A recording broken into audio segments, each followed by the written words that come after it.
Good evening, everyone. Selamat malam semuanya. Thank you for choosing to be here at IYC. Jadi terima kasih karena sudah memilih untuk hadir di sini di IYC. I'm sorry for the struggle some of you are having not knowing which workshop to go to. Nah, jadi minta maaf ya kalau tadi di awal, nggak tahu nih workshopnya yang mana yang mau diambil. There's workshops I want to attend but I cannot. That's one of the dangers of being a speaker. Yes. Jadi ada workshop yang sebenarnya saya mau ikuti ya, tapi saya nggak bisa. Jadi itulah bahayanya jadi narasumber ya. And so it's such a blessing to be at these meetings and to spend time together. Tapi adalah menjadi sebuah berkat luar biasa hadir di pertemuan seperti ini dan menghabiskan waktu bersekutu bersama-sama. Before I left India, I was speaking to the secretary for the union back home. Jadi sebelum saya meninggalkan India, saya berbicara dengan sekretaris Uni di India sana. And he's like, "Oh, after you finish speak," because I was telling him I'll finish sharing on Sunday, and Sunday night I fly back to India. And he's like, "Oh, you should stay around, go see places, and you should have some time for yourself. No, it's too much work or something." And I'm trying to help Pastor, and says, "Pastor, I don't feel like it's work. I have so much fun meeting friends again and spending time together. It really does not feel like work." So praise God.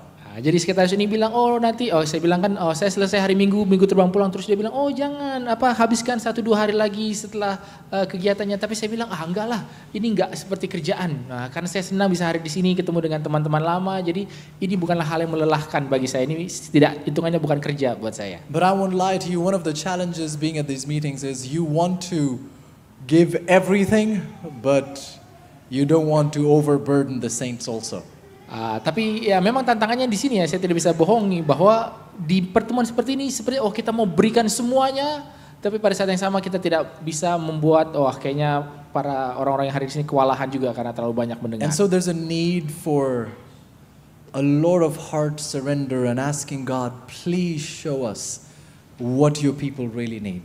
Oleh karena itu perlu ada sebuah penyerahan hati yang benar-benar menyerahkan diri kepada Tuhan, memohon agar Allah menunjukkan apakah yang sebenarnya diperlukan oleh umatmu. And I thank the Lord for His commitment to broken vessels like us to give us the opportunity to stand up again and again and speak of Him. Dan tentunya saya juga bersyukur atas rahmat Allah ya yang menggunakan ya bencana yang rusak ini ya sehingga boleh berdiri di hadapan saudara-saudara berkali-kali untuk membagikan firman Tuhan. And so we thank God for IYC 2025. Jadi kita bersyukur untuk IYC 2025 and especially the theme. Dan khususnya temanya. This is a difficult theme. I don't know if you realize it. Jadi ini adalah tema yang sulit ya. Saya tidak tahu apakah saudara pahami maknanya ini. This is a very difficult theme. Ini adalah tema yang sangat sulit. And so we need all the help we can get from God to appreciate the depths of what God is trying to teach us. Oleh sebabnya kita membutuhkan seluruh kuasa Allah supaya kita boleh benar-benar memahami dalamnya daripada makna akan tema konsep ini. But before anything, let us bow our heads for prayer and ask the Lord to help us. Tapi sebelumnya mari kita kembali berdoa memohon Allah supaya boleh menolong kita semua. Let's pray. Mari kita satu dalam doa. Dear Father in heaven, Bapa surgawi, thank you so much. Kami bersyukur. We come before you just overwhelmed that you, a perfect God, would love a people as imperfect as us. Kami datang menghadap hadirat-Mu begitu dipenuhi dengan kekaguman. Allah yang begitu sempurna seperti Engkau mau hadir bersekutu bersama dengan umat yang tidak sempurna seperti kami. Father, there's so much in your word that is a blessing to us. Ya Bapa, ada begitu banyak yang ada terdapat di dalam firman-Mu yang adalah berkat bagi kami. And there's so much more we do need to learn about you from your word. Dan ada begitu lebih banyak lagi yang kami harus pelajari mengenai Engkau melalui firman-Mu. And hence we thank you, God, for seasons of gathering together like this. Dan oleh sebab itu kami bersyukur ya Tuhan atas waktu-waktu boleh bersekutu berkumpul bersama seperti sekarang ini. I thank you for every workshop that you have designed and tailored to meet the needs of your children. Dan hamba bersyukur atas setiap workshop yang memang sudah dirancang sedemikian rupa untuk boleh memenuhi kebutuhan daripada Thank you, umat-Mu. God, because we all stand accountable in your presence. Kami juga bersyukur ya Tuhan karena kami semua berdiri harus mempertanggungjawabkan segala sesuatunya di hadapan hadirat-Mu. For after all that you've been doing for us and everything you're teaching us, Karena setelah apa semua yang Kau ajarkan, yang Kau sudah lakukan bagi kami, if we still reject your call to walk the narrow path, kalau kami masih menolak panggilan-Mu untuk berjalan di jalan yang lurus dan sempit ini, then woe is unto us, O dear God. maka celakalah itu ada pada kami. Have mercy upon us, please. Biarlah Engkau boleh mengasihani kami semua. Father, I am neither worthy nor capable of the work that is required this evening. Ya Bapa, hamba-Mu ini tidaklah layak ataupun mampu untuk melakukan pekerjaan, tugas yang diperlukan pada malam hari ini. So please, Father, if you see fit, please use this broken vessel, because I know even without me, you're more than able to bring your word to your people. Ya Allah, bila mana Engkau pandang itu pantas, gunakanlah bejana yang sudah rusak ini supaya Engkau boleh menggunakannya Tuhan, karena kami menyadari bahwa tanpa kami pun Engkau dapat melakukan segala sesuatu. Please remove anything and everything that will keep us from seeing your face. Biarlah Engkau menyingkirkan segala sesuatu, segala hal yang akan menghalangi kami daripada memandang, melihat kepada wajah. We give you all the glory because you are worthy, O Lord. Kami memberikan segala kemuliaan karena Engkaulah pantas dan layak untuk We menerima. thank you in Jesus' name. Kami berterima kasih di dalam nama Yesus. Amen. Amin. Amen. Thank you Amin. once again. Jadi terima kasih sekali lagi. Now, for our friends who are a little bit in the back, would it be okay if you come a little bit closer?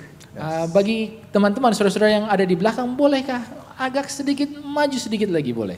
One of the reasons I don't like the pulpit is because it feels like I'm too far from the people I'm speaking with.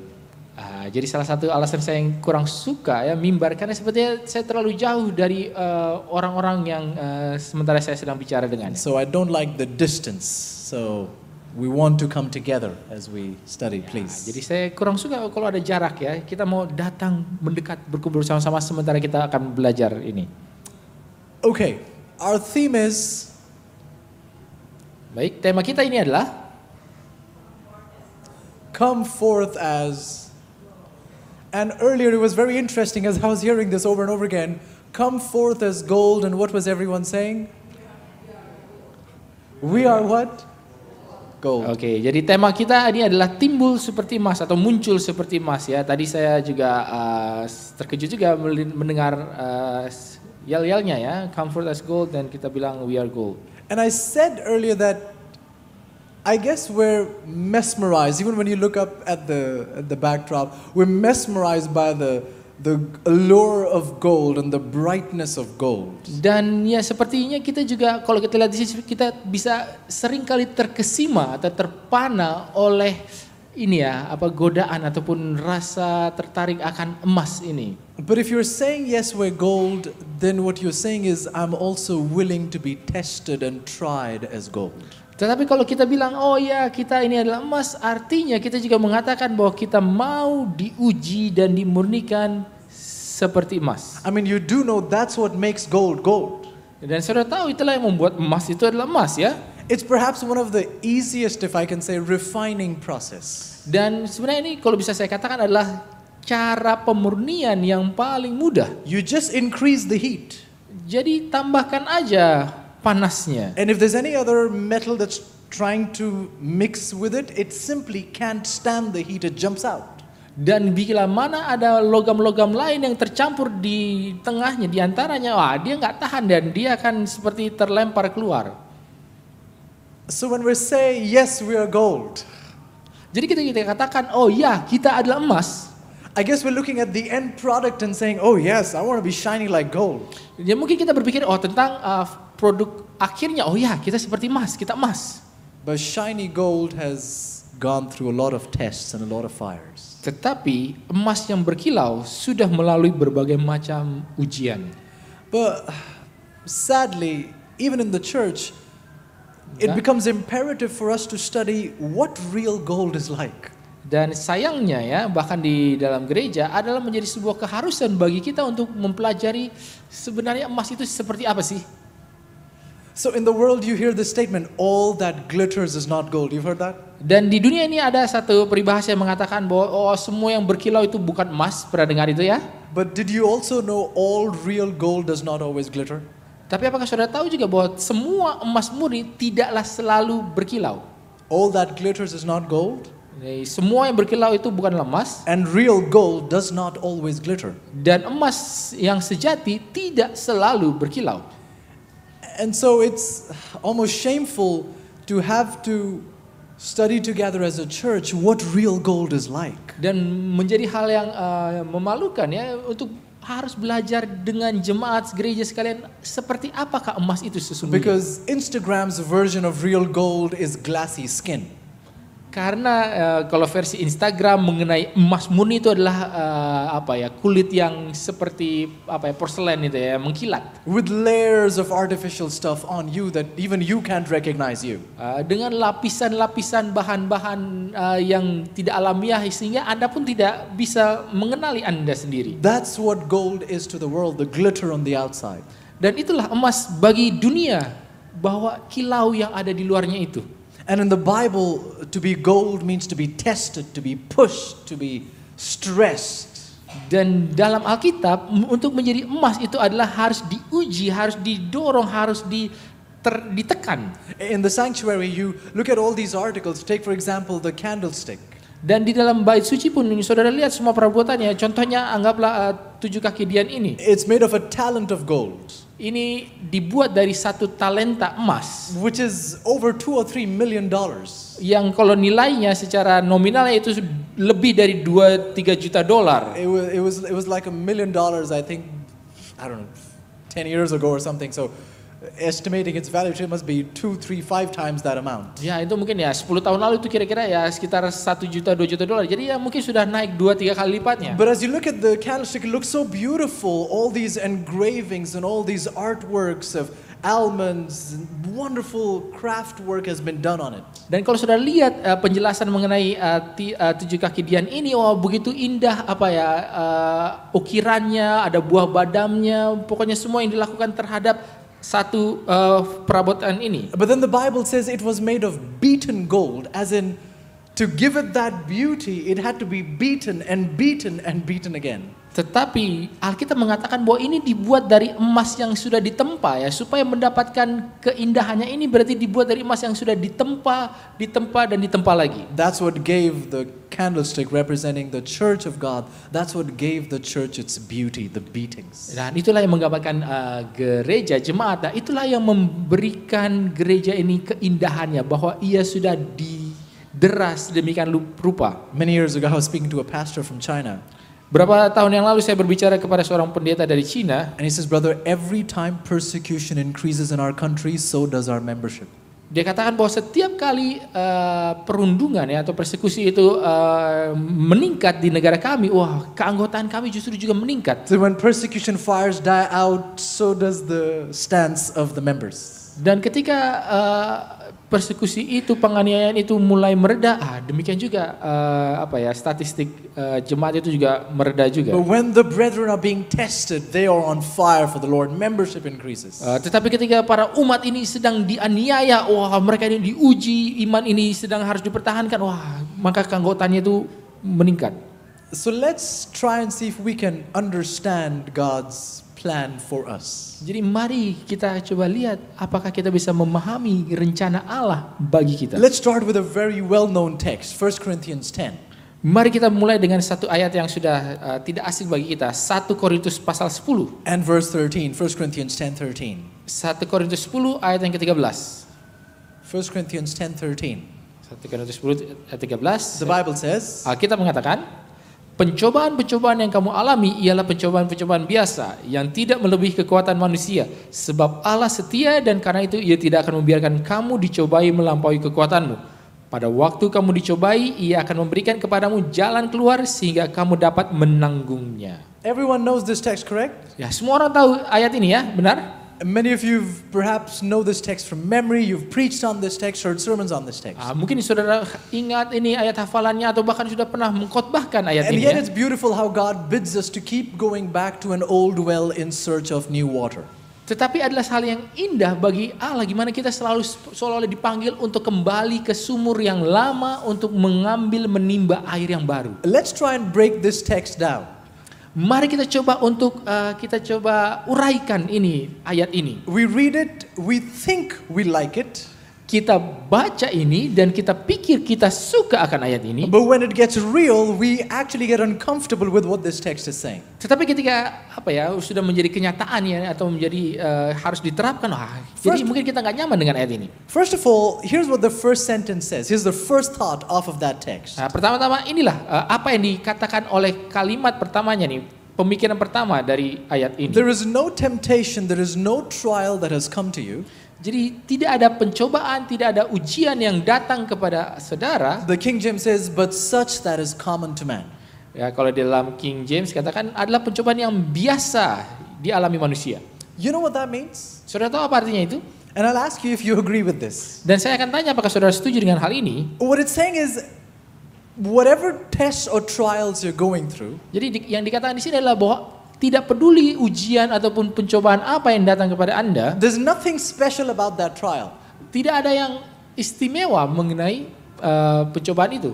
There's nothing special about you that you were given that specific trial. Tidak ada hal yang istimewa mengenai Anda sehingga Anda harus mengalami hal yang ujian ini.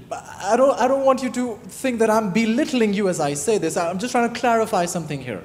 Jadi saya tidak mau Anda merasa saya meremehkan Anda ya, tapi saya mau klarifikasi satu hal di sini. God is saying, whatever tests and trials I've permitted to come to you, I have permitted. Jadi di sini Allah mengatakan bahwa apapun ujian yang datang kepada Anda sudah Allah biarkan untuk terjadi. With the understanding that this is common to man. Dengan pemahaman bahwa ini adalah hal yang biasa bagi manusia. What he's saying is the test you're going through, somebody else has had to go through the same thing. Yang mau dikatakan di sini adalah bahwa ujian yang sebentar Anda lalui adalah bahwa orang lain juga harus dan telah melalui ujian tersebut. And God has helped others gain victory over the same trial you're going through right now. Dan Allah sudah menolong, memampukan orang lain untuk bisa mendapatkan kemenangan atas pencobaan yang Anda sementara sedang hadapi. Do you agree? Apa saudara setuju? Do you agree with me? Apa saudara setuju dengan hal ini? The test that I'm going through is something that somebody else is either going through right now or has gone through and God has given them victory over it. Jadi ujian pencobaan yang sementara sedang saya hadapi ini adalah antara ada juga orang yang sementara sedang lalui Do you atau believe orang that? sudah lalui dulu dan Allah sudah memberikan kemenangan atasnya. Do you believe it? Apa saudara percaya hal ini? No, you don't. Tidak nih, kayaknya enggak nih. Because that's not what you said when you were speaking to others about your trial. Karena bukan itulah yang Anda katakan ketika ngomong ke orang lain mengenai pencobaan ujian yang sebentar Nah, hadapi. brother, you don't know. You don't know. Enggak, bro, enggak tahu kau. Brother, you don't. Nobody has had to suffer the way I'm suffering. Enggak ada yang harus menderita seperti yang saya derita sekarang ini. Enggak. It's easy for you to talk. You don't know the suffering my heart. Nobody has had to suffer like this. No. Ya, kau memang enggak tahu, kau enggak paham apa penderitaan yang harus ku alami, sakit hati yang harus ku hadapi ini. I'm trying to be careful with my choice of words because I might end up offending you, but Saya harus berhati-hati dalam pemilihan kata-kata saya karena kalau enggak saya jadi menyinggung Anda ini. we Ya. think we're so special. Tapi kita berpikir bahwa kita ini sangat istimewa. That the devil has had to come up with something new to tempt me. Sehingga setan itu harus merancang sesuatu yang baru untuk menguji saya. Did you hear what I just said? Apa saudara dengar apa yang baru saya katakan ini? And the truth is, Dan sebenarnya we've not overcome the usual stuff. kita belumlah telah mengatasi hal-hal yang biasanya. And we think the devil is so impressed with me that he's given me a trial nobody else has had to go through. Dan kita berpikir bahwa setan itu begitu terkesima dengan kita sehingga ia kasih ini ujian yang orang lain belum pernah alami.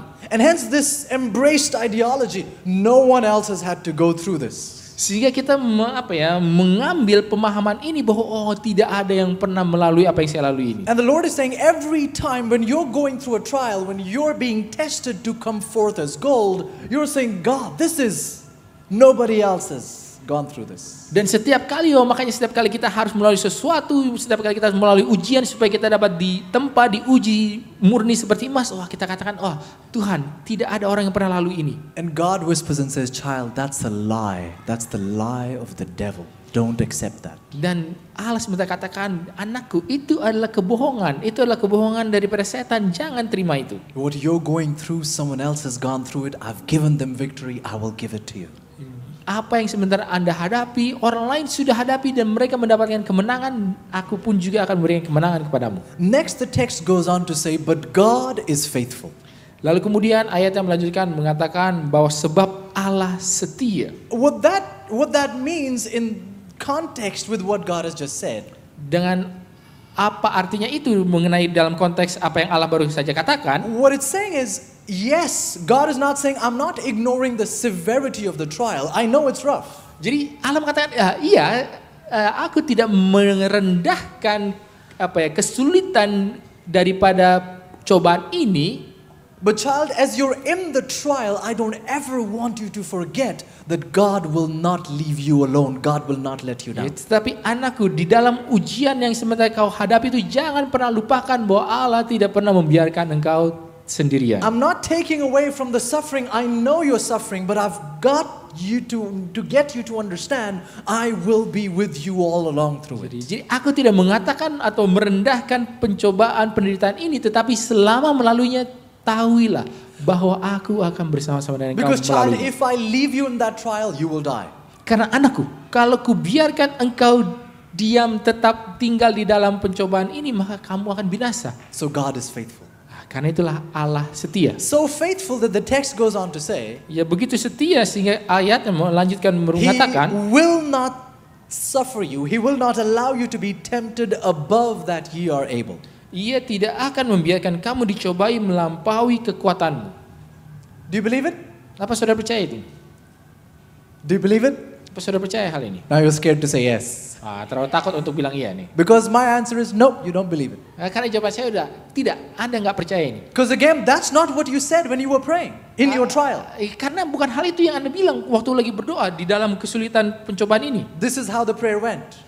Gini, kira-kira beginilah doanya. God, if you don't stop this, I will die. Wah Tuhan, kalau engkau tidak berhentikan ini, saya akan binasa ini. One more moment of this, I will really die. Satu detik, satu saat lagi, saya akan mati nih. And God is saying, that's a lie. Dan Allah mengatakan, itu adalah bohong. That's not true. Itu tidak benar. But you're convinced, one more day of this, I will really die. Tapi Anda begitu yakin, kalau satu hari lagi saya harus menanggung ini, matilah saya. But God is saying, child, didn't I promise you, I will not push you past your limit. Tetapi Allah mengatakan, hai anakku, tidakkah aku sudah berjanji bahwa aku tidak akan mendorong kau melampaui apa yang dapat kamu tanggung. I will not allow you to be tried beyond what you're able. Aku tidak akan membiarkan engkau dicobai melampaui kekuatanmu. Child, it's not true. Don't think that. It's not true. Ya, anakku, ini tidak benar. Jangan berpikir seperti itu. Itu tidak benar. If the problem is permitted to come, bila mana permasalahan itu dibiarkan untuk datang, and God is saying it will not be beyond what you're able, dan Allah mengatakan bahwa itu tidak akan melampaui kekuatanmu, then God is saying, I don't want you to give excuses and run away. Allah mengatakan bahwa aku tidak mau engkau memberikan alasan-alasan lalu kabur. There's one thing to be deceived. Jadi adalah satu hal untuk menjadi tertipu. The other thing is to know why the deception came. Dan hal yang lain adalah untuk mengetahui kenapa penipuan itu datang. See, why does the devil want me to think nobody else has had to suffer the way I'm suffering? Why? Jadi kenapa setan ini mau kita untuk berpikir, tidak pernah ada orang lain mengalami penderitaan yang saya alami ini. Because Kenapa? then the natural result of that is, karena hasil alamiah daripada hal itu adalah, if no one has gone through this, if no one has been an overcomer, obviously God is not expecting me to overcome this. No one else has. Kalau tidak pernah ada orang yang alami, tidak pernah ada orang yang bisa mengalahkan ini. Oh, tentunya Allah tidak berharap saya untuk bisa dapat mengalahkan hal ini. So if I fail, if I compromise, if I give up, God will understand because God, no one else has had to go through this. Karena kalau sebab itu, kalau saya gagal, kalau saya berkompromi, ya, kalau saya tidak berhasil, ya, Allah itu akan ya maklum lah ya, karena tidak pernah ada orang yang alami ini. The lie that no, this is too much for you. Jadi kebohongannya adalah, oh enggak, ini terlalu banyak bagi Anda. Why is this deception brought into our hearts? Jadi mengapakah penipuan ini dibawa merasuk ke dalam hati kita? Without you knowing it, the devil wants to let the world see through you as a faithful Christian that God is not true. God is not real. He's not a man of his word. Jadi tanpa Anda sadari, setan mau dunia untuk melihat melalui Anda bahwa Allah itu tidaklah benar, bahwa Allah itu tidaklah tepat janji. The devil wants to tell the world through you that yes, I know God said he will not push me past my limit, but he did in my life. So hey, that's not true. Jadi Allah mau membuat dunia melihat melalui saya bahwa oh iya betul, Allah mengatakan bahwa saya tidak akan memberikan cobaan melampaui kekuatanmu, tapi itu tidak terjadi di dalam kehidupan saya karena saya kesulitan yang sangat sulit. Berarti Allah itu bohong. But God is saying, before I sent the trial, before I permitted it to come to your life, tetapi Allah mengatakan bahwa sebelum aku mengirimkan pencobaan ini, ujian ini, before I did that, I first measured you. Sebelum aku melakukan itu, pertama-tama aku sudah mengukur engkau. And I measured who you are. Dan aku mengukur sebagaimana siapakah Anda ini, engkau ini. Then I measured the trial. Lalu kemudian aku mengukur ujiannya. And I said, it's perfect fit. Let it come. Dan terlihat, oh ini pas, masih sama nih, biarlah itu datang. It's not oversized, it's perfect fit. Let it come. Jadi ini enggak kebesaran, ini benar-benar pas ini ukurannya. Jadi biarlah itu datang. What does that mean? Apa itu artinya? What does that mean? Apa artinya? If you're facing a trial, kalau Anda menghadapi masalah and God has permitted it, dan Allah sudah membiarkannya, then God is also providing the strength to overcome it. Maka Allah juga akan menyediakan kuasa, kekuatan untuk mengatasinya. Simply because God is not a liar. Adalah sesungguhnya karena Allah bukanlah seorang pendusta. If we've got to come forth as gold. Jadi kalau kita harus timbul seperti emas. Remember, the fire is not ours, it is the refiner's fire. Dan ingat bahwa apinya ini bukanlah api kita, tetapi ini adalah api daripada sang pemurni emas itu. Gold does not know when it's pure. Jadi emas itu nggak tahu kapan dia itu murni. It's the refiner that's examining. It's the examiner that will tell you whether you're pure. Jadi si pemurni itulah yang akan mengetahui kapankah emas ini murni. And if you're saying too much, take me out, I can't take this. Jadi kalau Anda katakan, oh ini nggak terlalu banyak, terlalu parah nih, keluarkan saya. Removed too early, you are left impure. Jadi kalau diambil terlalu cepat, wah berarti Anda ini jadi tidak murni. Left in the trial too long, you're dead. Kalau terlalu lama dibiarkan, matilah Anda. So trust the refiner. Jadi percayailah sang pemurni itu. See friends, I'm sorry, this is plenary one and it's already a very mature thought. Jadi saya minta maaf ya, ini baru sesi plenary pertama, tapi ini sudah pemikiran konsep yang dewasa. Christianity is for grown-ups. Karena kekristenan ini adalah buat orang-orang dewasa. You've got to understand who it is you're worshiping. Anda harus memahami siapakah dia yang Anda sembah. You've got to understand how wise he is as work in your life. Anda harus memahami betapa berhikmatnya dia dalam perlakuannya dalam kehidupan Anda. He says, I will not allow you to be tested beyond what you're able. Allah mengatakan bahwa aku tidak akan membiarkan engkau dicobai melampaui kekuatanmu. But here's somebody's problem here tonight. Tapi inilah masalah orang lain malam hari ini. You're saying, brother, you know, I understand. That's not my problem. Jadi saudara ya, saya paham lah, itu bukan masalah saya. But my problem is my trials keep getting worse. Tapi masalah saya adalah bahwa ujiannya kayaknya makin buruk. I'm okay with God purifying. I get that. That's okay. I don't have a problem with that. My problem is the trials keep getting worse. What's that? Jadi ya nggak apa-apa lah, memang ya dimurnikan ya nggak apa-apa. Tapi masalah saya adalah, kenapa ujiannya itu makin lama makin parah? So let me rephrase this next question and because I don't want to offend anyone, so I have to ask this very politely, this next question. Jadi saya mau ubah kata-katanya karena saya tidak mau menyinggung siapapun, jadi saya harus ganti cara menanyanya. How many of you like the idea of exercising? Berapa banyak dari Anda yang suka akan ide olahraga? See, my question was safe. I didn't say how many of you exercise, because then some of you would be embarrassed. I didn't ask that. Saya nggak tanya berapa banyak yang sudah olahraga, itu nanti ada yang malu karena nggak pernah. How many of you like the idea of exercise? Tapi Like berapa yang Good. suka nih? Safe question. Olahraga ini suatu hal yang baik. Now, let's say you are recommended to go under weight training. Jadi coba contohnya misalnya Anda ini direkomendasikan, dianjurkan untuk latihan angkat beban. And you're excited, you want to, build up stronger muscles. Dan Anda begitu semangat, kita mau bikin otot yang lebih kuat lagi. The first day you go into the gym, how much weight do you expect to carry the first day? Jadi hari pertama masuk ke gym, berapa nih beban yang Anda harapkan untuk boleh angkat, pikul? 3 kilos. Good. Some people are honest. I can't carry more than that, brother. 3 kilos. That's where I start. 3 kilo ya. Nggak apa-apa. Jadi ada yang jujur ya. Saya nggak bisa angkat kalau lebih berat dari 3 kilo. Okay. So let's say you went the first day and carried 3 kilos. Jadi anggaplah, kita datang hari pertama lalu angkat 3 kilo. And the next day you carried 3 kilos. Dan hari berikutnya 3 kilo. And the day after that 3 kilos again. Dan besoknya juga 3 kilo lagi. And now you're in a pattern and you don't want to break it, and so you go day after day, you're in the gym lifting 3 kilos. Nah, dan karena sekarang sudah ada polanya dan kita nggak mau ganti polanya itu, tiap hari keluar masuk gym 3 kilo 3 kilo. And you keep this routine up for 1 year. Dan saudara lakukan terus seri ini hanya 3 kilo setiap harinya. 3 kilos every day, 3 kilos.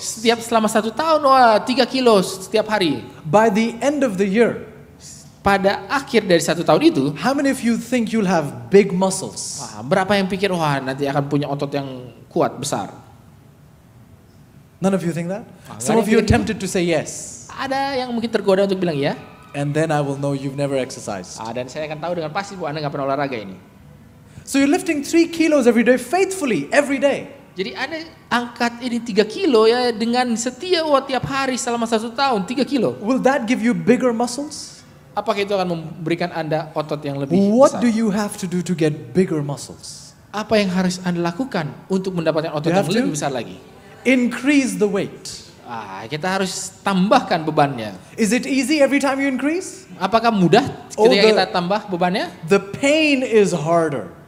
Jadi sakitnya itu lebih sakit. The strain on the body is a whole other story. Ini tekanan nih kepada tubuh ini, ini cerita lain lagi nih. But to build bigger muscles, you have to be willing to carry heavier weight. Tetapi untuk membangun otot yang lebih besar, lebih kuat, Anda harus mengangkat beban yang lebih berat. God is in the work of building spiritual muscles. Jadi saudara tahu bahwa Allah ini Dia suka membangun otot-otot rohani. And that's why your problems don't stay the same, they keep getting worse. Itulah sebabnya mengapa permasalahan Anda itu enggak tetap sama, malah semakin parah. Because he's seeking to build spiritual muscles. Karena ia mau membangun otot-otot rohani. If he keeps giving the same trial, will you build? No. Kalau tetap sama terus pencobaannya, apakah Anda akan membangun masa otot ini? It'll be like carrying 3 kilos every day. It doesn't build bigger. No. Sama seperti cuma angkat 3 kilo tiap hari, enggak akan tambah besar ini ototnya. You want to get big physically, heavier weight. Jadi kalau mau secara fisik ini tambah besar, lebih berat lagi bebannya. You want to be a spiritual giant, severe trials. Jadi kalau Anda mau menjadi raksasa rohani, pencobaan yang begitu berat. You see friends, God can ask a great deal of us. Jadi saudara-saudara Allah bisa meminta hal yang banyak dari kita. But in the asking is a hidden test. Tetapi dalam permintaan itu ada ujian yang tersembunyi. Every trial is a test whether you know how faithful God is to you. Jadi setiap ujian itu adalah sebuah tes. Apakah Anda mengetahui seberapakah setianya Allah kepada Anda? With every test, a chorus of praise needs to go up to God, thanking Him because we know He will not test us beyond what we're able. Jadi dengan setiap ujian, sebuah permohonan doa itu harus naik ke surga dan mengatakan, oh terima kasih Tuhan karena Engkau tidak mencobai lebih But daripada kekuatan then the saya. text gets even more interesting. Tapi kemudian ayat ini menjadi lebih menarik lagi. It goes on to say, but with every trial, with every temptation, Dan di sana dikatakan dengan setiap pencobaan, God will make a way of escape. Allah akan memberikan jalan keluar. One more time. With every trial, Jadi dengan setiap pencobaan, who is making the way of escape? siapakah yang akan memberikan jalan keluar? Who's making the way of escape? Siapa yang memberikan jalan keluar? Everybody agrees? Ya semua setuju? Who's making the way of escape? Siapa yang memberikan jalan keluar? Then why are you busy trying to make your own way? Jadi kenapa sibuk-sibuk mencoba mencari jalan keluar sendiri? We all know this. Kita semua tahu ini. God is the one to show me the way out. Jadi Allah adalah yang akan menunjukkan jalan keluarnya. We know this, but we work against this truth. Ya kita tahu, kita paham ini, tapi kita bekerja melawan kebenaran ini. God is the way out, but I'm busy trying to make my own way out. Jadi Allah lah yang akan menyediakan jalan keluarnya, tetapi saya sibuk bikin jalan keluar saya sendiri. As if I can come up with a better plan. Seolah-olah saya bisa merancang rencana yang lebih baik. So it's one thing to say, I believe in this text, and it's a whole other thing to actually live it. Jadi adalah satu hal untuk mengatakan, oh kita percaya kepada ayat ini, tetapi adalah suatu hal yang lain untuk benar-benar menghidupkannya. And so we end up discouraged.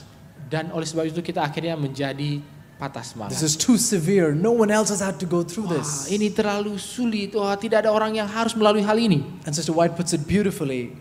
Dan Nyonya White mengatakan ini dengan sangat She indah. says, often it is our own tears that blind us to Jesus. Dia mengatakan bahwa seringkali adalah tetesan air mata kita sendiri yang membuat kita buta terhadap penglihatan akan Yesus. I'm so focused on my pain. Jadi saya terlalu berfokus terhadap rasa sakit saya. And I think this is humility.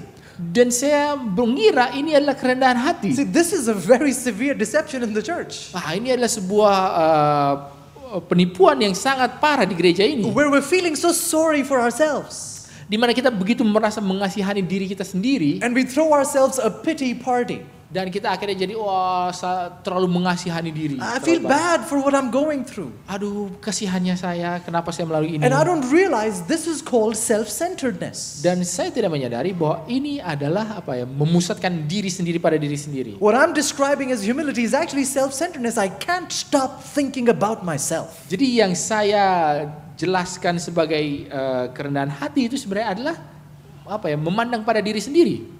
One guy said no, and you end up posting on Facebook, nobody loves me. Tapi ada orang enggak, akhirnya post di Facebook, enggak ada yang mengasihi saya.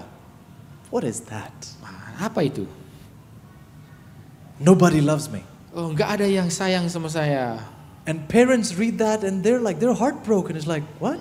Dan orang tua baca terus orang tua malah sakit hati. Mereka sedih hatinya. Apa? Your friends, your loved ones, they're like, what? Jadi teman-teman Anda, orang-orang kekasih Anda lagi bilang, I mean, you've just trampled over all of them by one statement. Anda itu baru saja menginjak-injak semua orang ini dengan satu pernyataan itu tadi. So God is saying, don't let these deceptions destroy you, because you will not come forth as gold if you don't submit to the process. Jadi Allah mengatakan jangan biarkanlah penipuan ini menghancurkan Anda. Kalau Anda tidak menyerahkan diri, maka Anda tidak akan bisa timbul seperti emas kalau tidak melalui prosesnya. Will you be upset if I told you all that was introduction to the message? Apakah saudara akan kesel kalau bilang itu baru pembukaannya, baru intronya? I'm sorry, but that's what it is. Minta maaf ya, tapi itu baru intronya. Now we get into the message. Sekarang baru kita masuk ke dalam pekabaran intinya. We want to go to a Bible character. Jadi kita mau lihat satu karakter tokoh Alkitab, a well-known character. Satu tokoh yang cukup sangat dikenal. And see this text come to life in this character. Dan melihat ayat ini benar-benar menjadi nyata di dalam kehidupannya. How does God do what He does? How does He do it? bagaimanakah Allah melakukan apa yang ia lakukan? Bagaimana ia melakukannya? And the beauty of seeing God leaving us evidence is that this is real. I mean what I've just said. Dan yang indahnya adalah kita melihat bagaimana Allah meninggalkan bukti bahwa inilah aku melakukan apa yang kukatakan. So you'll have to be quick with me this time with your Bible. We're going to Genesis 6 verse 5. Jadi saudara harus cepat dengan Alkitab Anda ya. Kita akan baca di dalam Kejadian 6 ayat yang kelima. We have a very short time, so if you're not able to turn there quickly, just note down the text so that we can move fast. Ya, karena kita tidak punya waktu sedikit, jadi kalau nggak sempat ya catat aja supaya kita bisa cepat. Genesis 6:5. Kejadian 6 ayat 5, ketika dilihat Tuhan bahwa kejahatan manusia besar di bumi dan bahwa segala kecenderungan hatinya selalu membuahkan kejahatan semata-mata. The Bible says Dan Alkitab mengatakan that the earth was so wicked, bahwa bumi ini begitu jahat, that every thought of every man was only evil every time. sehingga kecenderungan hati dari setiap manusia setiap saat hanyalah kejahatan. Did you hear that? Saudara dengar itu tadi? Every man, every thought, every time only evil. Jadi semua orang setiap waktu hanya kejahatan saja. First of all, you don't know anyone like that in your life, by the way. Ya, tapi pertama-tama ya Anda nggak kenal orang yang seperti ini dalam This hidup Anda ya. evil, I don't think we know anyone like this. Kejahatan yang seperti ini, saya rasa kita nggak kenal, But then nggak we pernah paham. read down verse 9. Tapi kemudian kita baca di dalam ayat yang ke-9. Inilah riwayat Nuh. Nuh adalah seorang yang benar dan tidak bercela di antara orang-orang sezamannya, dan Nuh itu hidup bergaul dengan Allah. Now, considering the context, this text comes as a shock. Dan melihat konteksnya, ayat ini menjadi sebuah hal yang mengejutkan. Everywhere, every individual only thinking, pursuing, embracing evil. Di mana-mana setiap orang itu hanya berpikir, hanya menggenggam, merangkul kejahatan ini. And in the midst of this, the Bible says God raised a man who was perfect in the book of Genesis. Dan di tengah semua yang seperti ini, Alkitab mengatakan bahwa Allah memunculkan seorang yang sempurna ya di dalam ayat ini dikatakan. Even in the church, we're struggling with this thought now. Bahkan kalau di dalam gereja kita juga bergumul juga dengan pemikiran seperti ini. But what if you were in the shoes of Noah? Tapi bagaimana kalau Anda ini berjalan sebagai Noah, Child, I'm going to raise you up upright in the Lord, perfect in the Lord. Hai anakku, akan ku bangkitkan engkau sebagai orang yang benar sempurna di hadapan Allah. Considering his time, what would you say if you were in his shoes? Jadi kita melihat, mempertimbangkan zamannya itu, apa yang akan Anda pikirkan kalau Anda ini menjadi Nuh? God, you're joking. Ya Allah, ini bercanda aja ini. You do know everybody around me is evil. Ya karena engkau mengetahui kan bahwa semua orang di sekitar saya itu jahat. My neighbor is evil. Tetangga saya jahat. He's committed, so many rapes and all accounts of evil. How do you expect me to live a perfect life? Dia pemerkosa, sudah melakukan begitu banyak kejahatan. Bagaimana engkau mengharapkan saya untuk hidup benar? Some of our young friends read this. Jadi kalau beberapa daripada orang-orang muda kita baca ini, brother, of course it was easy for Noah to live a perfect life. Bilang, tentu aja saudara, bro, gampang lah bagi Nuh untuk hidup sempurna. Come on, there was no TikTok in Noah's day. Come on. Karena zaman dulu itu belum ada TikTok. What is this? Ya, jadi gimana ini? Of course it was easy. No Instagram. It was so easy. Ya, pastilah gampang karena nggak ada Instagram, gampang aja pasti. To put it kindly, jadi kalau kita katakan dengan lebih halus sedikit, you don't know what you're talking about. Kau nggak tahu apa yang kau bilang ini. Let me explain.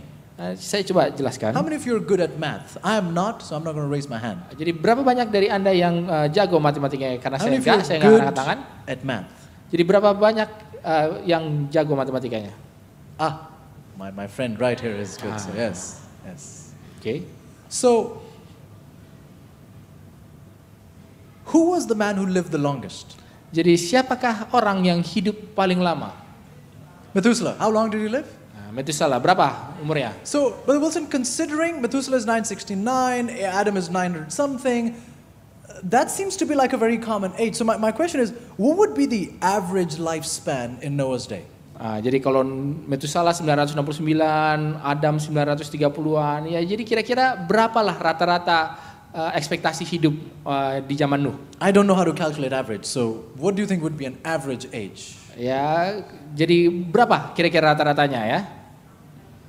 Ya plus minus 100 lah, plus minus 100 200, plus or minus 100 200, so 700 to 1000. Okay, so say let's take a bad average. Let's say 500. Okay. Oh ya, kita ambil yang wah ini udah Our mathematician friend even is saying 700 plus, but let's take a bad average. Let's say 500. Kita ambil yang sisi bawahnya lah, ini udah batas bawah nih, ambang batas bawah nih 500. What did the text just say? Apa kata ayat ini? Every man, every thought, only evil continually. Jadi setiap orang, setiap pikiran di mana-mana hanya kejahatan selalu. Now picture a person who is 24/7 given and dedicated to evil. Jadi bayangkanlah ini orang yang 24 jam sehari 7 hari seminggu yang benar-benar hanya melakukan kejahatan. And he does this for 500 years. Dan dia melakukan hal ini selama 500 tahun. Can you wrap your mind around this? Bisa bayangkan ini. Let me help you.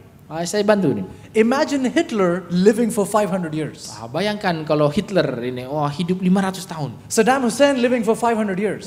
Kalau Saddam Hussein 500 tahun umurnya. Stalin living for 500 years. Stalin umur 500 tahun. Mao Zedong, who by the way is responsible for more deaths than Hitler and Stalin put together. Ya Mao Zedong ya, yang dia bertanggung jawab atas kematian lebih daripada totalnya daripada Stalin sama Hitler dijadiin satu. Can you imagine what the world would look like? Jadi saudara bisa bayangkan seperti apa nih dunia Someone kelihatan. who's committing sin for 500 years. Jadi seorang yang terus-menerus melakukan dosa selama 500 tahun has perfected the black art of sin. Pasti sudahlah benar-benar menyempurnakan kiat-kiat kejahatan ini. So first of all, you have no idea what you're talking about when you say it was easy in Noah's day. Jadi pertama-tama Anda nggak tahu apa yang Anda bicarakan kalau Anda bilang lebih gampang ini di zaman Nuh. People had mastered sin. We have no idea what that looks like. Orang-orang sudah menjadi ahli di dalam hal-hal yang kita tidak tahu ini apa ini. See, Noah could have said, God, this is unfair. How do you expect me? Come on, cut me some slack. How do you expect me to do it right when everyone around me is corrupt? There's no way. Jadi Nuh bisa bilang, aduh Tuhan gimana nih, kasih saya kelonggaran. Gak bisa mengharapkan hal ini kalau seluruh orang, semua orang di sekeliling saya ini jahat. But Noah never questioned God. God, this is too much. I can't do this. Jadi tapi Nuh ini tidak mempertanyakan Allah, ini terlalu banyak, saya tidak bisa lakukan ini. He submitted to the process. Dia menyerahkan, memberi diri, menjalani prosesnya. Came forth as gold. Lalu timbul seperti emas. Because he had given himself over to God. Karena ia sudah memberikan dirinya and kepada never Allah. Questioned God because he knew God will not test me beyond what I'm able. Dan tidak mempertanyakan Allah karena ia mengetahui bahwa Allah tidak akan mencoba ia melampaui kekuatannya. He took God at his word. Dia berpegang kepada kata-kata Allah, firman Allah. But that was just the beginning of his test, the process, I like to call it. Tapi itu barulah awal daripada ujiannya atau prosesnya yang seperti saya lebih suka gunakan katanya. Let me explain what I mean. Saya mau jelaskan apa nih maksud Read saya. Genesis 6 when God calls Noah. Jadi lihat di dalam Kejadian pasal 6 ketika Allah memanggil Nuh. Genesis 6:13, notice what God says. Di dalam ayat yang ke-13, perhatikan apa kata Allah. God says, the end of all flesh has come. Allah mengatakan, aku telah memutuskan untuk mengakhiri hidup segala makhluk. End of how much? Akhir daripada berapa? All flesh, everybody. Segala makhluk ya, semuanya. Keep reading and it says, I will destroy them with the earth. Dan lanjut baca dan dikatakan bahwa aku akan memusnahkan mereka bersama-sama dengan bumi. Destroy how many? All flesh. Membinasakan berapa? Semua. Verse makhluk. 17. Ayat yang ke-17. God says, I'll bring a flood of waters upon the earth. Aku akan mendatangkan air bah meliputi bumi. I will destroy all flesh. Untuk memusnahkan segala yang hidup. Everything that is in the earth shall die. Semua yang ada di bumi akan mati binasa. Is everyone hearing this? Apa semua dengar ini? So God says, jadi Allah katakan, Noah, hey Nuh, almost 3 times in 2 texts, I'm going to destroy everything. Jadi hampir 3 kali di dalam 2 ayat bahwa Allah mengatakan bahwa aku akan membinasakan semuanya. All flesh I will kill. Segala makhluk akan kubunuh. And then says to Noah, now go preach. Dan kemudian berkata kepada Nuh, sekarang pergilah berkhotbah. Maybe you're not awake. Let me try that again. Mungkin saudara nggak bangun ini, nggak He's sadar. just Saya told coba him, lagi. I'm going to kill everybody. Karena Allah baru katakan bahwa aku akan memusnahkan segala makhluk. Now go preach, evangelize. Sekarang ayo berkhotbahlah, menginjillah sana. Are you excited? Apakah saudara If akan that's you, semangat? Kalau if itu that's Anda, you, would you be excited? apakah Anda akan semangat? Why? Kenapa? It's a failure. Karena ini sebuah kegagalan. And by the way, this was not a short IYC for 4 days. Dan ngomong-ngomong ini bukanlah pendek ya, seperti IYC pendek hanya 4 hari. He did this for the next 120 years. Karena ia lakukan itu untuk 120 tahun berikutnya. With passion, with commitment. Jadi dengan semangat, dengan komitmen. But God at the very beginning said, I will kill. Tetapi Allah di awalnya sudah mengatakan bahwa aku akan memusnahkan segala makhluk. Are you encouraged?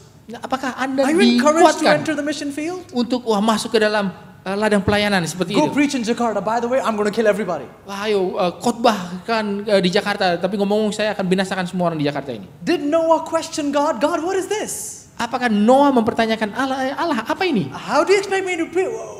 You already said you're going to kill everybody. What's the point of preaching? Jadi kan sudah dibilang bahwa akan memusnahkan semuanya. Apalagi gunanya berkhotbah? Are you beginning to see the tests, the trials? Jadi apa saudara mulai melihat ini Noah ujiannya? never questioned God.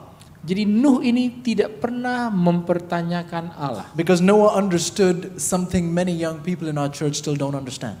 Karena Noah memahami satu hal yang banyak dari orang muda di gereja kita ini tidak pahami. Noah understood my job is to preach. It is God's job to save, not mine. Karena Nuh mengatakan bahwa tugas saya adalah berkhotbah dan tugas Allah adalah menyelamatkan. Pastor Andrew, let me talk to you because the young people in the church. Jadi ya, Pastor Andrew ya, saya berbicara sebagai perwakilan orang muda di gereja ini. They have made up their mind. Mereka ini sudah mengambil keputusan dalam pikirannya. And they've decided. Dan mereka sudah memutuskan. Pastor, this Pendeta? young lady that I like. Pendeta, ada satu wanita muda yang saya sukai. I know she's not Adventist. I know it. Saya tahu dia bukan orang Advent ya, saya tahu. But you wait till I give her a prophecy Bible study. Tapi tunggu sampai saya kasih dia Bible study mengenai Pastor, nubuatan. the way I present Daniel 2, she will convert in no time. Jadi pendeta ya, dengan cara saya akan bawakan Daniel pasal 2, dia pasti akan langsung bertobat segera. This young Adventist is convinced Jadi orang Advent pemuda ini begitu yakin that he has become the Holy Spirit and has the power to convert hearts. bahwa dia sudah menjadi Roh Kudus dan punya kuasa untuk menobatkan hati. See, Noah never questioned God because he realized it is not my job to convert. Jadi Nuh itu tidak pernah mempertanyakan Allah karena dia memahami bahwa bukanlah tugasnya untuk menobatkan. I don't have that kind of power. That is the work of the Holy Spirit. Ya saya tidak punya kuasa itu adalah pekerjaan Roh Kudus. So when God says, I'll kill all flesh, he says, hey God, that's you. I can't save them anyways. Jadi kalau Allah mengatakan memudahkan segala makhluk ya nggak apa-apa, itu memang kuasamu ya. Saya tidak punya andil dalam If hal you've itu. asked me to go preach, I will preach knowing that I'll leave the results in your hands. Jadi kalau Allah memanggil saya untuk berkhotbah, saya akan lakukan dengan mengetahui bahwa hasilnya itu adalah terserah kepada By Tuhan. the way, Sister White says, when we go out working for the Lord, giving ourselves fully to Him, God makes Himself responsible for the finishing of the work. Jadi ngomong-ngomong, Nyonya White mengatakan ketika kita keluar pergi menginjil dalam pekerjaan Tuhan, Allah lah yang akan memastikan adalah menjadi tanggung jawab Allah untuk dapat memberikan hasilnya. Next, Berikutnya. God has just told him, I'm going to destroy all flesh. Jadi Allah baru saja memberitahu Nuh bahwa aku akan memusnahkan segala makhluk. Read verse 18. Kita baca di dalam ayat ke-18. God says, I'll make a covenant with you, Noah. Tetapi dengan engkau akan mengadakan perjanjian. The text begins by but. That's how God starts. Jadi ayat ini memulai dengan kata tetapi. Ini awal yang baik. All flesh will die. Jadi segala yang ada di bumi akan mati. But Noah, I've made a covenant with you and your family. Tetapi dengan engkau aku akan mengadakan perjanjian. You will come in the ark. Engkau akan keluar dari bahtera itu. And your sons. Dan anak-anakmu. Your wife. Dan istrimu. And your sons' wives. Dan istri anak-anakmu. Now count with me. Mari kita hitung bersama. God says, Noah, I'll save you. Jadi Allah mengatakan, Nuh, aku akan menyelamatkan engkau. I'll save your wife. Menyelamatkan istrimu. I'll save your sons. Akan menyelamatkan putra anak-anakmu. I will also save your sons' wives. Dan aku juga akan menyelamatkan istri anak-anakmu. Can you remember that? Sudah bisa ingat itu? Who all did God promise to save?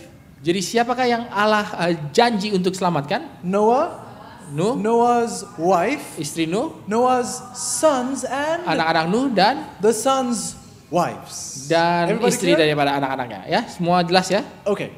Oke. Go with me to the next chapter, Genesis 7, Jadi mari kita lanjut di dalam pasal berikutnya, pasal and 7. read verse 6.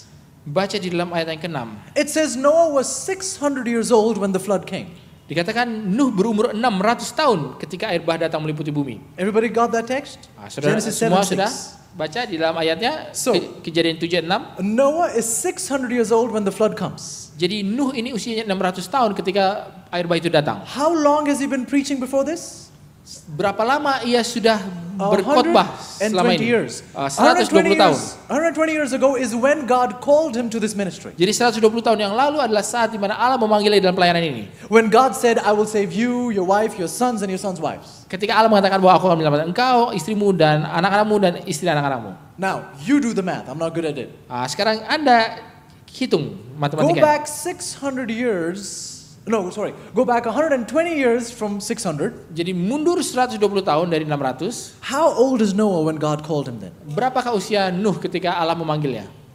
80. 480. Okay? 480 tahun ya.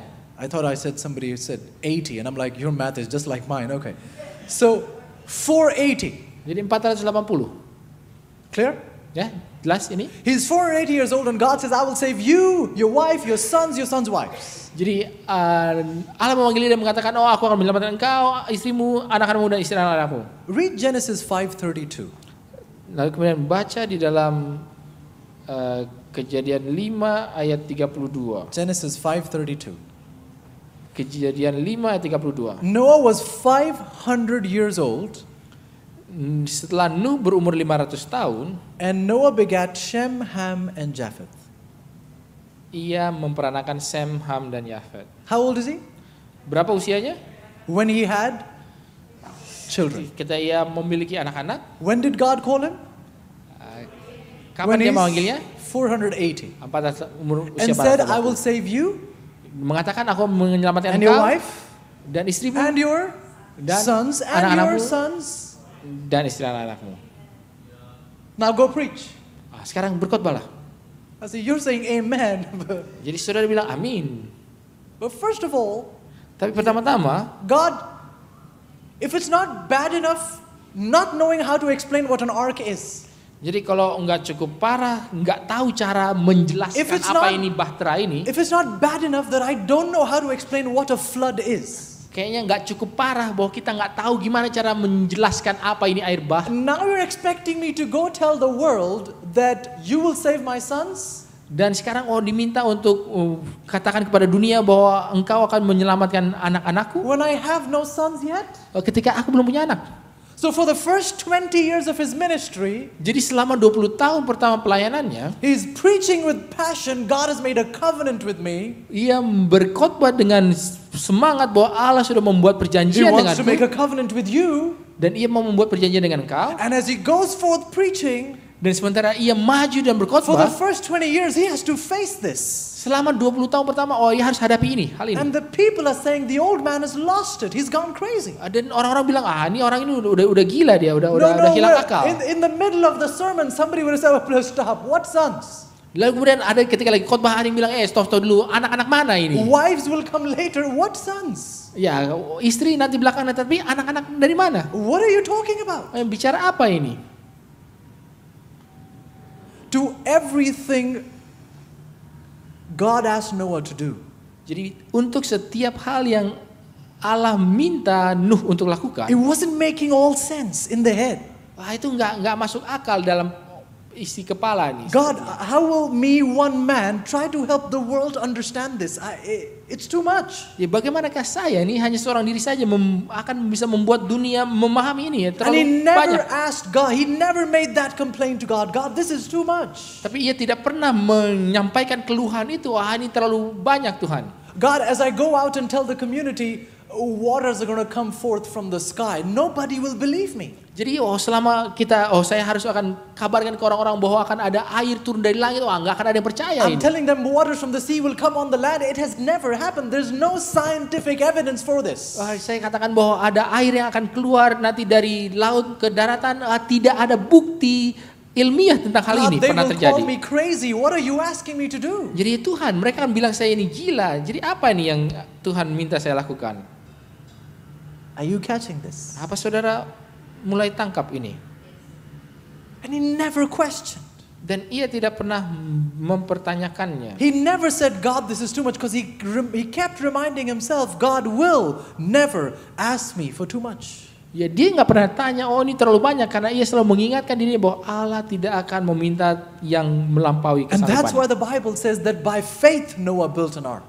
Dan itulah ketika Alkitab mengatakannya, oleh karena iman Nuh membangun bahtera. You might want to write down what faith really is. Mungkin saudara perlu catat ini, apakah iman itu sebenarnya? Faith Jadi iman is doing what God says adalah melakukan apa yang Allah katakan, even when it doesn't make sense. bahkan ketika itu tidak masuk akal. See, if you wait to connect the dots and make sense, forget about it. Jadi kalau Anda tunggu sampai semuanya itu kelihatan alurnya, sambungannya, udah lupakan aja lah. Sister White says many people are waiting in the church for every obstacle to be removed before they go do ministry. Jadi Nyonya mengatakan bahwa banyak orang itu menunggu sampai seluruh hambatan itu boleh disingkirkan sebelum pergi melayani. She says if they're waiting for that, some people will never go. If that's what you're waiting for, some will never go. Nyonya mengatakan kalau itu yang ditunggu, banyak orang yang tidak akan pernah pergi kalau itu yang ditunggu. Noah by faith went out saying, God, if you've said it, I don't understand it, but I know you're going to work it out. Jadi Nuh itu dengan iman ya, kalau Allah sudah katakan itu ya tidak terpahami, tetapi itu akan terjadi karena engkau sudah mengatakannya. The story, it tickles you sometimes. Jadi apa ya, cerita ini menggelitik ya kadang-kadang. See, I get shocked that Noah got married. Jadi saya terkejut ya ketika lihat Nuh ini menikah. Are you shocked? Apa Anda terkejut? Let me talk to the ladies for a bit. Saya mau bicara dulu dengan para wanitanya dulu So sedikit. ladies, this guy, Jadi ya para wanita ya, ini orang ini everything he owns, jadi semua yang ia miliki, all the money he has, semua uang yang dia punya, he's investing everything in the ark. dia investasikan semua untuk bahteranya ini. What does that mean? Nah, apa itu artinya? What does that mean, ladies? Apa artinya nih para wanita? He can't buy you that expensive handbag. He just can't. Dia nggak bisa beliin itu tas-tas mahal itu. He doesn't Nggak have bisa. that kind of money. Dia nggak punya cukup uang. He's investing his all in the ark. Dia menginvestasikan semuanya miliknya pada bahtera itu. Can't take her to all the fancy restaurants. He just can't. Nggak bisa bawa ke restoran-restoran yang mewah itu. Nggak bisa. See, what surprises me, some young lady said, hey, that's okay. Yang mengejutkan saya dia ada wanita yang bilang ya nggak This apa-apa is itu. enough. Ya ini cukup. He's doing God's will. That's enough for me. Ia melakukan kehendak Allah dan itu cukup bagi saya. And then his sons got married. Lalu kemudian anak-anak yang menikah juga. I mean, these are not old folk. They were young men. Ya ini bukan orang tua, ini orang-orang muda. And the ladies who ended up with them knew that they're working with dad in a plan that dad can't fully explain. Dan ya para wanita-wanita muda ini yang jadi mungkin kekasih mereka tahu bahwa mereka kerja dengan bapak mereka untuk suatu rencana yang bapaknya juga nggak bisa jelaskan What I secara want to penuh. say is that these young men and Noah, they were clear about God's calling for their life. Yang mau saya katakan adalah bahwa orang muda ini, anak-anak ini dan juga Nuh, mereka itu begitu jelas akan panggilan Allah dalam kehidupan And mereka. they made it very clear to anybody who was interested.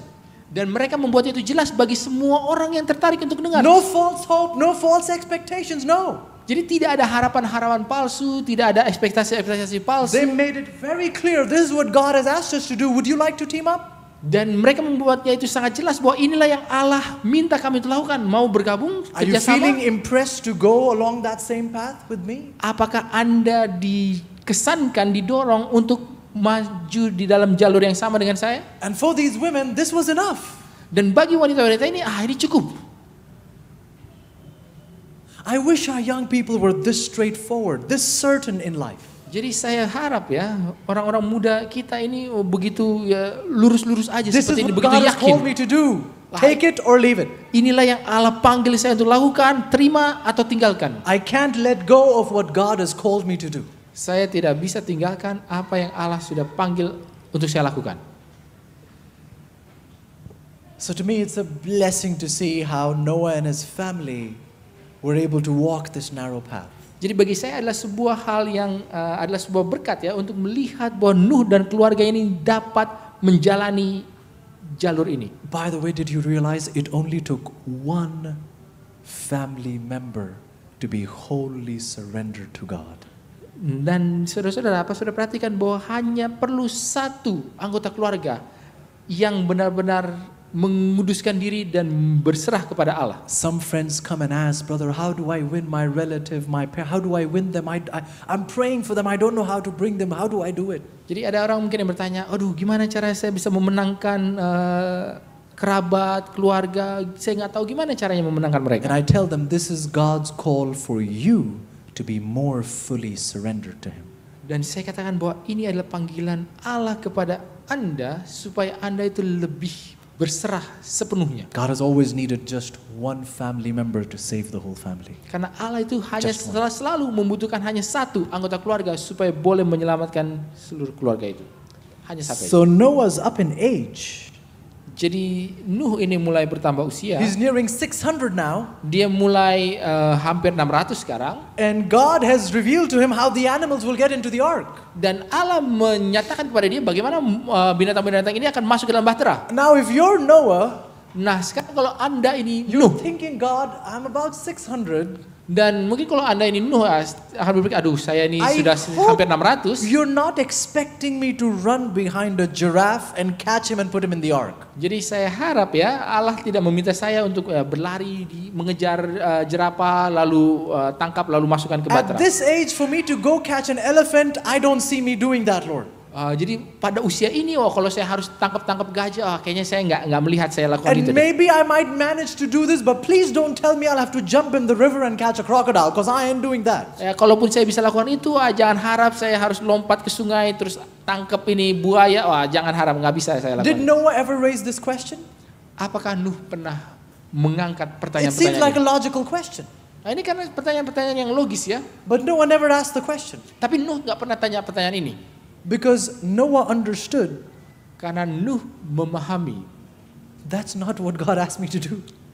itu bukan yang Allah panggil I saya just untuk have to lakukan. do what God has asked me to do. Ya, saya hanya perlu melakukan apa yang Allah minta saya lakukan. God will do everything I cannot do. Allah akan melakukan segala sesuatu yang lain yang tidak bisa saya lakukan. And friends, many of you who God is calling to enter the mission field, you're unwilling to go, scared of what you cannot do. Jadi saudara-saudara, bagi banyak orang yang masuk dalam panggilan ke dalam ladang pelayanan ini, kita jadi takut akan hal-hal yang memang kita tidak bisa lakukan. But God never asked. He just asked you to do what He's given you the strength to do. What are you scared about? Tapi Allah tidak pernah minta itu. Allah hanya minta Anda melakukan apa yang Allah berikan kekuatan untuk lakukan. Dia nggak pikir yang lain-lainnya.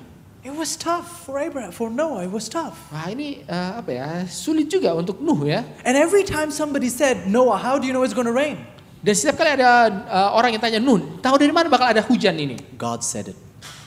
Allah katakan demikian. Wait. What scientific method do you have that you can even determine the gender of your children? How do you know they're going to be boys? Jadi gimana nih? Apa metode ilmiahnya bahkan menentukan atau mengecek jenis kelamin daripada anak-anaknya, tahu dari mana bakal ini jadi putra-putra? God said it. Karena Allah yang bilang. But you don't know how to build an ark. How will you build it? Do you have the talent? How are you going to be able to do it? Tapi kan gimana kamu bikin bahtera? Apakah punya talenta untuk bikin ini? Gimana cara kamu bikin I itu? know I'll be able to do it because God said it. Lalu dia bilang, saya tahu saya akan bisa lakukan itu karena Allah yang mengatakan. To every question, Bagi setiap pertanyaan, Noah's answer was, God said it. Jawaban Nuh adalah Allah mengatakan itu. So here's my question to you, friends. Dan ini pertanyaan saya bagi Anda, saudara-saudara sekalian. Is it enough what God has said? Apakah cukup apa yang telah Allah firmankan? Is this word enough for you or not? Apakah firman ini cukup bagi Anda atau tidak? If God has said it, is it not enough for you? Kalau Allah sudah katakan, apakah itu tidak cukup bagi Anda? I'm sorry, but because I'm disturbed in the church, we're still not convinced about the health message until somebody presents scientific research that backs it up. Jadi saya agak terganggu jadi kalau ada orang yang di gereja yang bilang tidak yakin terhadap kabar kesehatan sebelum ada bukti-bukti dasar ilmiah yang mendukungnya. And I was speaking to my brother Willie earlier and I told him, I said, I really appreciate what you're doing, but it's so sad that what my brother's sharing should be impressive to the people on the outside. Jadi bagi kita bicara-bicara dengan saudara Willy ya, jadi saya sangat hargai apa yang dilakukan karena apa yang dibagikan itu harusnya apa But ya for begitu God's mengesankan people- bagi orang-orang di luar sana. For God's people, hey, God said it. I don't need to hear anything else. Tapi bagi umat Allah ya harusnya ya, karena Allah firmankan ya, saya nggak perlu tahu yang lain-lainnya. God has already done all the research before he told the prophet what to write. I don't need that research. Jadi karena Allah sudah lakukan semua risetnya sebelum ia sampaikan kepada Nabi untuk tulis, jadi saya nggak perlu I'm sorry, tahu friends. risetnya. We have more faith in science than we do in the spirit of prophecy. Tapi saudara-saudara ya, saya minta maaf ya atau menyesal juga melihat bahwa kita punya kepercayaan lebih banyak kepada hal-hal ilmiah daripada Friends, roh are nubuat. you content when the every answer you give for your faith is God's word?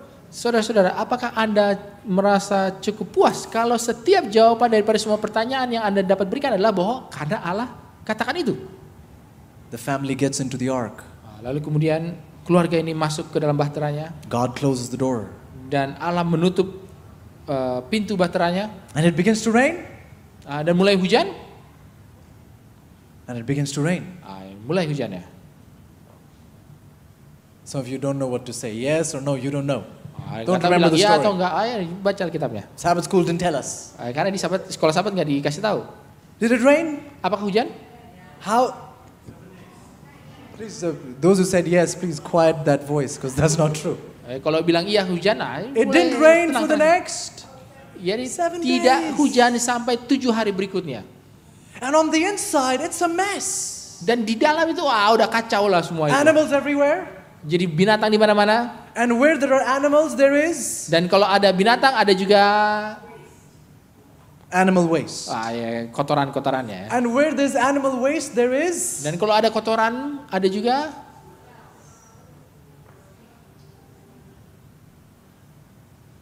see, men, they say, it seems like men don't have good smelling skills. jadi ya kata orang ya pria-pria ini nggak punya indera penciuman But yang baik ladies are ya. very sensitive to smell. Tapi yang wanita ini sangat sensitif And the terhadap thing bau. is, Genesis 6 says there was only one window in the ark. Dan di dalam Kejadian pasal 6 dikatakan bahwa hanya ada satu jendela di bahtera itu. Ladies, are you there?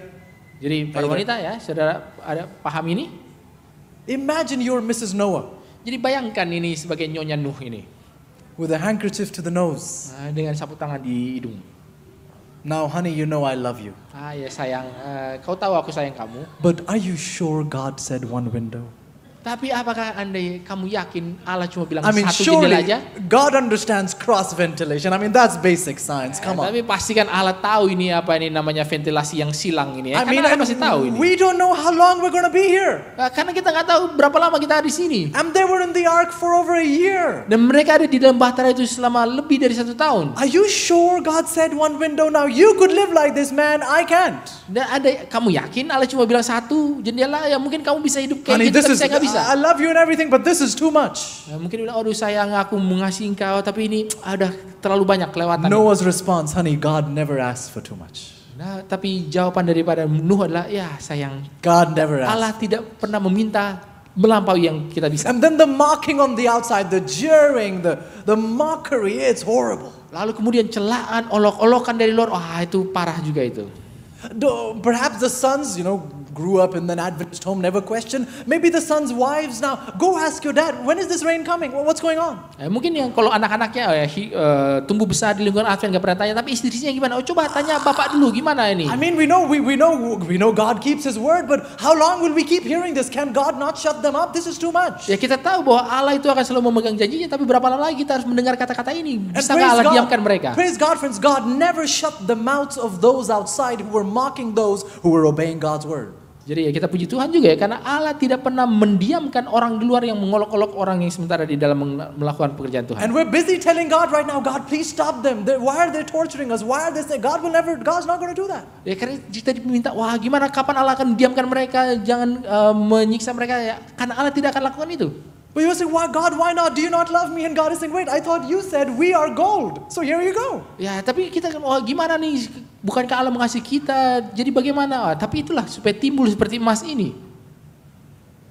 I'm sorry, the time is up and there's so much here.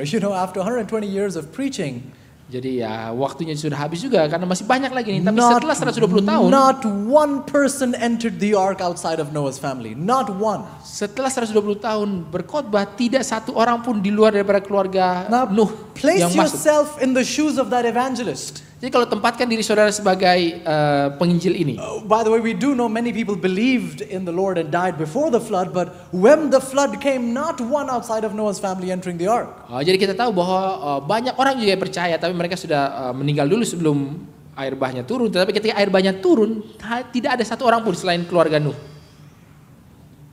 Do you think it was easy? Apa saudara pikir itu mudah?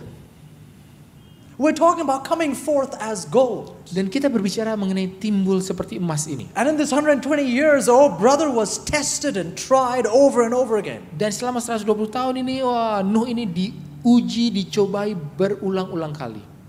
After 7 days, Dan setelah 7 hari, after all these struggles, setelah semua pergumulan ini, it's been 120 years, that's a long time. tadi setelah 120 tahun, ini waktu yang lama. As Noah began to hear the raindrops Sementara Noah mulai mendengar on the roof of the titik ark, hujan itu di atap daripada bahtera. you could probably see tears in his eyes. Wah, saudara mungkin bisa bayangkan, ada air mata di matanya. He's overwhelmed at this point, I picture him. Saya bisa bayangkan dia itu begitu terkesima ya. And perhaps between sobs, I can hear him sing. Dan mungkin di antara tangisan saya bisa bayangkan dia juga menyanyi, memuji. Tis so sweet to trust in Jesus. Sedap harap pada Yesus. Just to take him at his word. Hanya percaya pada firman-Nya. Just to rest upon his promise. Hanya bersandar pada janjinya. Just to know, stand, believe, thus saith the Lord. Hanya untuk mengetahui, percaya, begitulah, demikianlah firman Allah. God said it, I believe it, it's settled for me. Allah firmankan itu, aku percaya dan itu sudah cukup bagi saya. To come forth as gold. Jadi untuk timbul seperti emas. Several years ago, I was sharing this message. Jadi beberapa tahun lalu, sementara saya bagikan pekabaran ini, A prayer request came in. jadi ada sebuah permintaan doa yang masuk. Sister Kathleen was calling in. Jadi Sister Kathleen telepon She says, please pray for me. dan dia katakan, doakanlah saya. My child has schizophrenia. Anak saya ini ada penyakit skizofrenia. He took medication that was meant for somebody else. That led him to get schizophrenia. Jadi dia minum obat yang diresepkan untuk orang lain, jadi akibatnya dia jadi kena skizofrenia ini. Please pray for him. Doakanlah saya. It's so bad that now he's opened himself up as a medium for evil spirits. He's channeling evil spirits. Please pray for him. Jadi ini sudah begitu parah sampai si anaknya ini membuka dirinya supaya dia jadi kayak medium untuk roh jahat. Schizophrenia, demon possession. Jadi skizofrenia, kerasukan setan ini. My husband has had kidney failure. Dan suami saya ini gagal ginjal. He's on dialysis 3 times a week. Dia harus cuci darah 3 kali seminggu. And after saying all this, Dan setelah mengatakan semua hal ini, but I know God will not test us beyond what we are able. tetapi saya tahu bahwa Allah tidak akan mencobai kita melampaui kesanggupan kita. After that whole hour or so of preaching, the message became real as I hear that. Dan setelah 1 jam berkhotbah, pekabaran ini menjadi nyata ketika saya mendengar hal ini. And me who's preaching, I'm saying, wait a minute, how could you after what you're going through, how could you say that? Dan saya yang baru aja khotbahkan ini, bagaimana mungkin wanita ini masih bisa mengatakan hal itu setelah pengalamannya yang Sister, what's begitu. happening in your home is dark. How could you say that? Jadi apa yang terjadi di rumahmu itu begitu gelap ya? Bagaimana engkau bisa bilang ini? Oh, I know God has promised He will not test us beyond what we can bear. Karena saya tahu bahwa Allah mengatakan bahwa Ia tidak akan mencobai kita melampaui kesanggupan kita. Friends, you will not always make sense of your trials.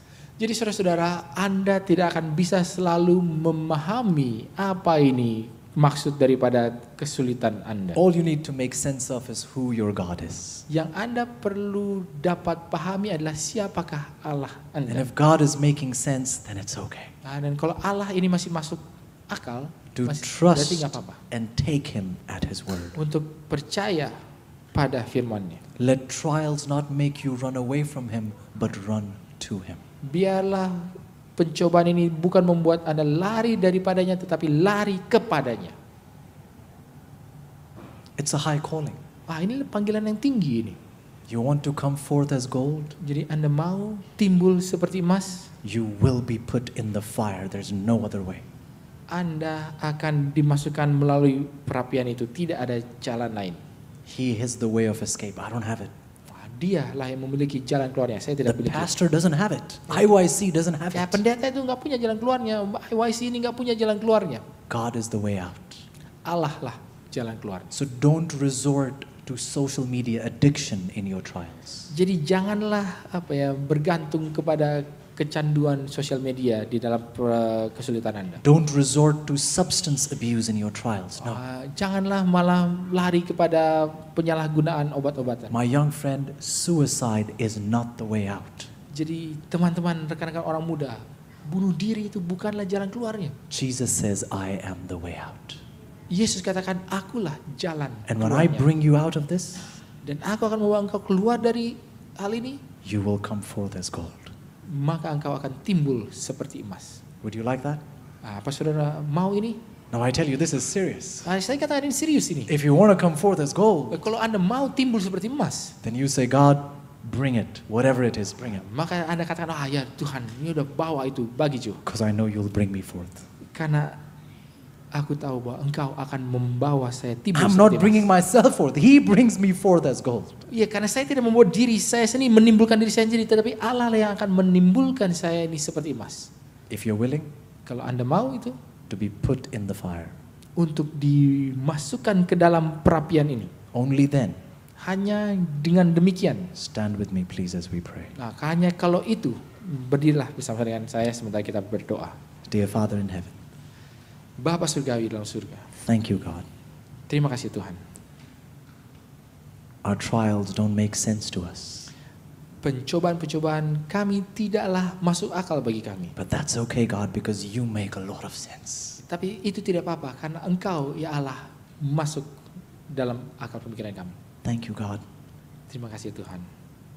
because in our hurts and pain, you hurt much more than we could ever hurt. Karena di dalam kesakitan dan kepedihan kami, Engkaulah yang lebih sakit dan pedih.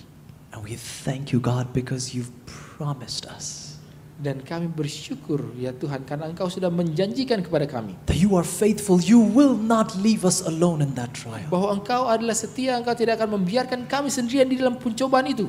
Thank you, God, for proving to us that it is not too much, because you will not let too much come upon us. Terima kasih ya Tuhan karena itulah tidak melampaui, karena Engkau tidak akan membiarkan itu melampaui kemampuan kami. Because with the trials comes the strength of God to bear it for God's glory. Karena dengan kesulitan itu datang juga kuasa kekuatan untuk menanggungnya untuk kemuliaan Allah. Thank you, God, we're left without excuse.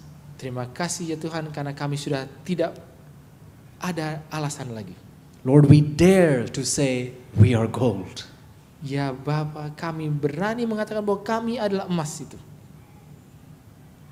But we want to entrust ourselves into your hands. Tetapi kami mau mempercayakan diri kami ke dalam tangan. Because we know that you will not burn us, Karena kami tahu bahwa Engkau tidak akan menghanguskan kami. but you surely will burn sin within us for your glory. Tetapi Engkau akan membakar dosa di dalam kami untuk kemuliaan-Mu. Thank you, God, for this precious work of salvation. Terima kasih ya Tuhan untuk pekerjaan yang berharga akan keselamatan ini. We give you the glory and praise in Jesus' name. Kami memberikan kepada Engkau kemuliaan dan pujian di dalam nama Yesus. Amen. Amin.